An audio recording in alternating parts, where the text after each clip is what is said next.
আসসালামু আলাইকুম। কেমন আছেন সবাই? আশা করি সবাই অনেক, অনেক ভালো আছেন। আলহামদুলিল্লাহ আমিও ভালো আছি। নতুন একটা রেসিপি নিয়ে আপনাদের সাথে আশা করি আপনাদের ভালো লাগবে।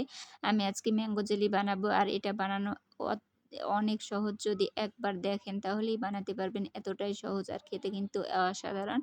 আমি ম্যাঙ্গোগুলোকে এভাবে কেটে নিলাম কিউব করে আমগুলোকে। তারপরে এখানে আমি হচ্ছে যে আমগুলো সব কাটা হয়েছে ব্লেন্ডারের জারে নিয়ে নিলাম। দেখেন কি সুন্দর আমগুলো। আমগুলো আসলে অত বেশি পাকা নাই।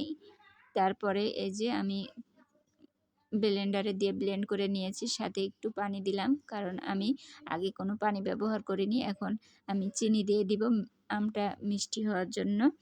আর এখানে দিয়ে দিতে হবে একটু নাড়াচাড়া করে চিনিটা যখন গলে আসবে আর পানিটা যখন একটু কমে আসবে তখন এখানে আমি দিয়ে দিব agar agar powder. Agar agar powder দিয়ে নাড়তে থাকতে হবে অনবরত। তাছাড়া এটা জমাট বেঁধে যাবে।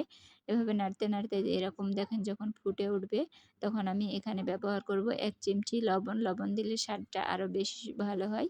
তারপরে এভাবে নাড়াচাড়া করতে হবে ৫-৬ মিনিট।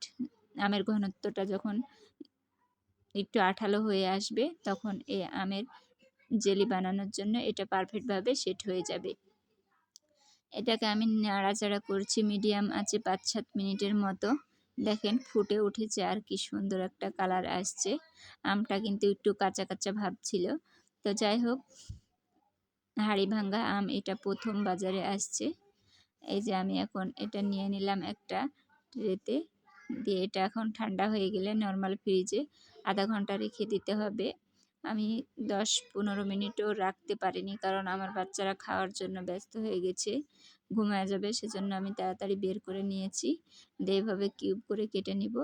কেটে নিয়ে আমি এখন এগুলো আপনাদেরকে দেখাচ্ছি কি সুন্দর হয়েছে। আরও কিছুটা সময় ফ্রিজে রাখলে কিন্তু আরও সুন্দরভাবে সেট হয়ে যেত। কিন্তু সেই সময়টাই দিচ্ছে না বাচ্চারা। তো যাই হোক আমি এখন এগুলোকে সুন্দর করে একটা প্লেটে এভাবে আপনাদেরকে দেখায় দিলাম কি সুন্দর হয়েছে। আর এটা কিন্তু বাচ্চারা পেলে অনেক খুশি হবে। বা দোকানেরগুলো তো ভেজাল থাকে, কালার দেওয়া থাকে অনেক কিছু।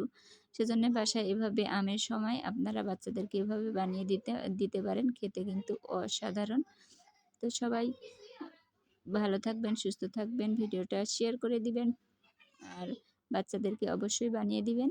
সবাই সুস্থ থাকবেন। আল্লাহ হাফেজ।